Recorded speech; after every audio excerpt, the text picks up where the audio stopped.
Hello friends, ये 9 फरवरी 2026 का देने के लिए उसका फंडिंग जो है बजट को बढ़ाया है। तो देखिए कि आज का न्यूज़ में था कि 2021 में कितना था बजट, 2025-26 में कितना था और 2026-27 में कितना ज़्यादा बजट जो है वो बढ़ाया गया है।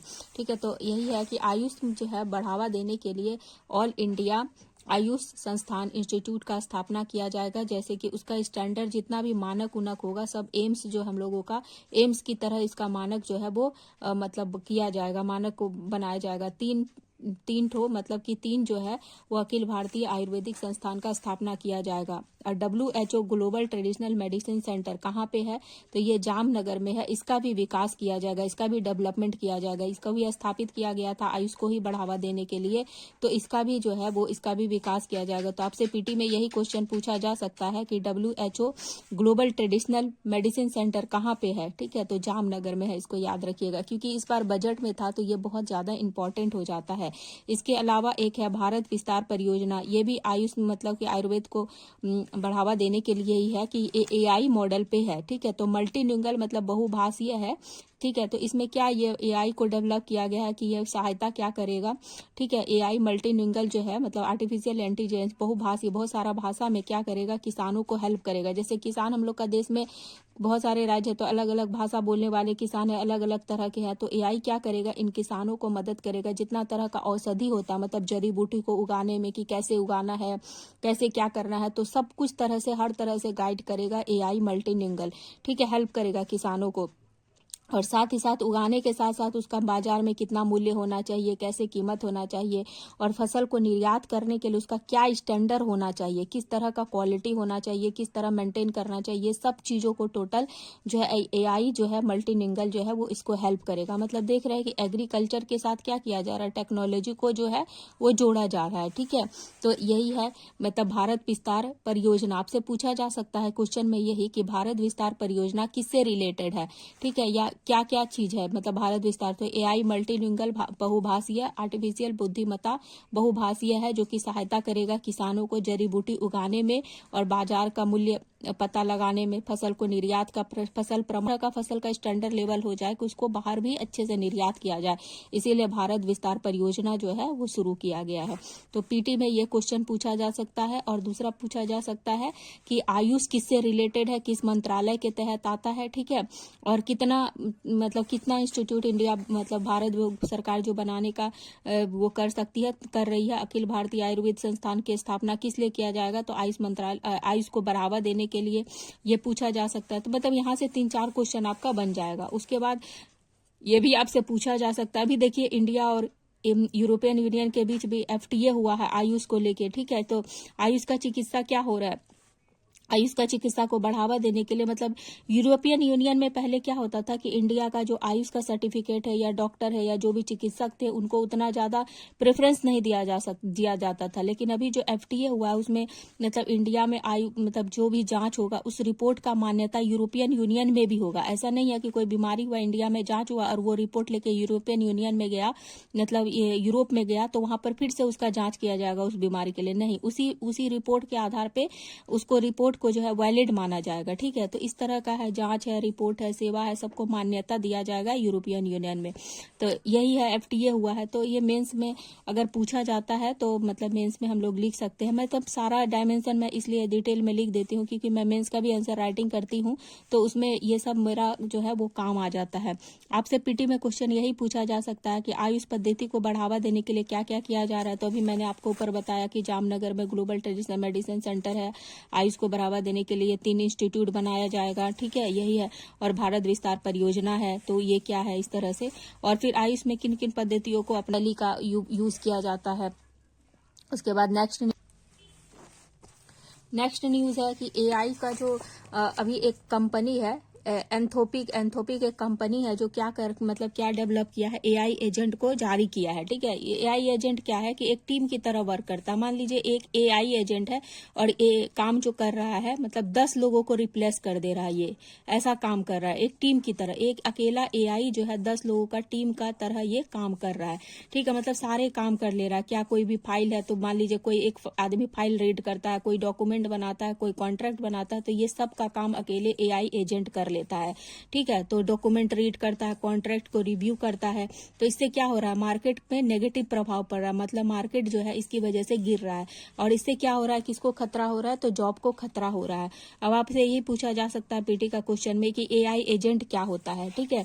तो एआई एजेंट क्या है, आप मतलब अलग अलग मैंने स्टेटमेंट बना दिया, इस तरह से स्टेटमेंट रहेगा कि एआई एजेंट क्या है या उसका क्या मतलब कैरेक्टरिस्टिक्स है। तो ऑटोनोमस सॉफ्टवेयर सिस्टम है, स्वायत्ता मतलब स्वयं से अपना एक ऐसा सॉफ्टवेयर सिस्टम डेवलप किया गया है, कृत्रिम बुद्धिमत्ता का उपयोग करके अपने परिवेश को समझता, मतलब अपने आसपास का एनवायरनमेंट है उसको अंडरस्टैंड कर लेता है, उसके बाद तर्क कर सकता है, डिबेट कर सकता है, उसको कोई भी तरह का प्लानिंग कर सकता है और बिना ह्यूमन इंटरवेंशन के, ठीक है, बिना मानवीय निगरानी के, ठीक है, उच्च मतलब कोई भी लक्ष्य को प्राप्त करने के लिए कार्रवाई कर सकता है। तो डिफरेंट स्टेटमेंट रहेगा, तो यही पूछा जाएगा क्वेश्चन में, तो आप ये लिख सकते हैं, ठीक है। उसके बाद है सैस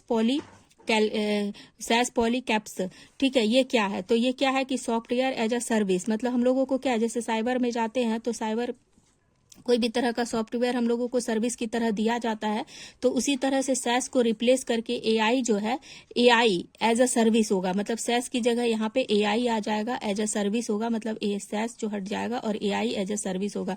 तो क्वेश्चन में यही पूछा जा सकता है कि सैस क्या है, तो एआई एज अ इंडिया और यूएसए के बीच में जो एफटीए हुआ है उसमें मतलब भारत का बयान जो है, रूस से ऑयल खरीदेगा या नहीं, इसके ऊपर भारत अभी कुछ नहीं बोला है, लेकिन जो है यूएसए से औद्योगिक वस्तुओं और व्यापक श्रेणी का जो कृषि उत्पाद है उसके ऊपर टैरिफ को कम करेगा या हटाएगा, कौन, इंडिया, ठीक है। तो खाद्य उत्पाद जैसे कि टैरिफ को कौन कौन से खाद्य उत्पाद पे भारत जो है टैरिफ कम करेगा, उसका बयान दिया है कि ड्राई ग्रेन्स हो गया, ठीक है, एनिमल का जो मतलब एनिमल लोगों का जो चारा होता है जिसमें रेड ज्वार है, उसके बाद ट्री नट्स हो गया, सोयाबीन ऑयल हो गया, ठीक है। तो ये सब के ऊपर, सोयाबीन ऑयल के ऊपर जो है वो इंडिया जो है वो टैरिफ को कम करेगा, ठीक है। यूएसए से जो भी सामान, मान लीजिए ये इंडिया है, इधर यूएसए से जो भी सामान भारत में आएगा तो उसके ऊपर टैरिफ कम होगा। उसके बाद एफटीए से बाहर किस किस चीज को रखा गया है, तो मक्का है, गेहूं है, चावल है, सोयाबीन है, दूध है, पनीर है, इथेनॉल है, तंबाकू है।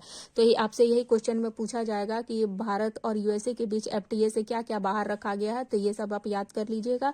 और किस किस पर टैरिफ को घटाया जाएगा या कम किया है भारत, तो ये पीटी में यही क्वेश्चन आ सकता है, ठीक है। नेक्स्ट न्यूज है mental health crisis in India. तो इकोनॉमिक सर्वे हुआ है और बजट में भी बताया गया है कि डिजिटल एडिक्शन जो है बच्चों और यंग बच्चों में बहुत ज्यादा हो रहा है, जिसकी वजह से मेंटल हेल्थ क्राइसिस हो रहा है, ठीक है। तो उसके बाद WHO भी बोला है कि 1 ट्रिलियन का इकोनॉमिक लॉस हो सकता है इंडिया को, मतलब बच्चों का जो डिजिटल एडिक्शन है उसकी वजह से। और सुसाइड केस भी हो रहा है 15 से 29 वर्ष के बच्चों में, मतलब एनसीआरबी का डेटा है कि सुसाइड केस जो है 15 से 29 वर्ष का बच्चा लोग इसीलिए कर रहा है, मेंटल हेल्थ का क्राइसिस की वजह से। एंजाइटी होता है, अल्कोहलिक हो जाते हैं। मेंटल हेल्थ क्राइसिस का क्या क्या प्रभाव पड़ता है, सुसाइड करते हैं, एंजाइटी होता है, डिप्रेशन होता है, अल्कोहलिक हो जाते हैं बच्चे, मतलब नशा उसा करने लगते हैं। तो 2030 तक जो है वो 1 ट्रिलियन इकोनॉमिक लॉस हो सकता है, ये WHO बोला है। इससे क्या क्या मेंटल हेल्थ का क्राइसिस का क्या क्या समस्या है कि जागरूकता का कमी है, सामाजिक कलंक है, ठीक है। और कोई भी तरह का जितना भी साइकाइट्रिस्ट होते हैं, मतलब उसका हम लोग का इंडिया में बहुत कम है, मतलब पेशेवर चिकित्सक का बहुत ज्यादा कमी है। जैसे 1 लाख मतलब बीमारी है अगर 1 लाख, तो उस पर 0.7% ही चिकित्सक अवेलेबल है, ठीक है। और जबकि मतलब WHO का कहना है कि 1 लाख पर 3 व्यक्ति होना चाहिए, ठीक, मतलब ठीक है, पर 1 लाख पर 3 व्यक्ति होना चाहिए चिकित्सक, साइकाइट्रिस्ट होने चाहिए इलाज के लिए। उसके बाद नेक्स्ट न्यूज है पीएम मोदी जो मलेशिया के यात्रा पर गए थे, तो अभी 11 एग्रीमेंट को हस्ताक्षर हुआ है। तो जो उसमें से क्या क्या है, सेमीकंडक्टर है, व्यापार है, निवेश है, विनिर्माण है, ठीक है। उसके बाद क्वेश्चन है नेक्स्ट है कि होम मिनिस्टर अमित शाह है, वो माओवाद को समाप्त करने के लिए जो डेट है वो 31 मार्च 2026। तो आपसे पीटी में ये क्वेश्चन पूछा जा सकता है कि माओवाद को समाप्त करने के लिए कौन सा डेट है, तो 31 मार्च 2026।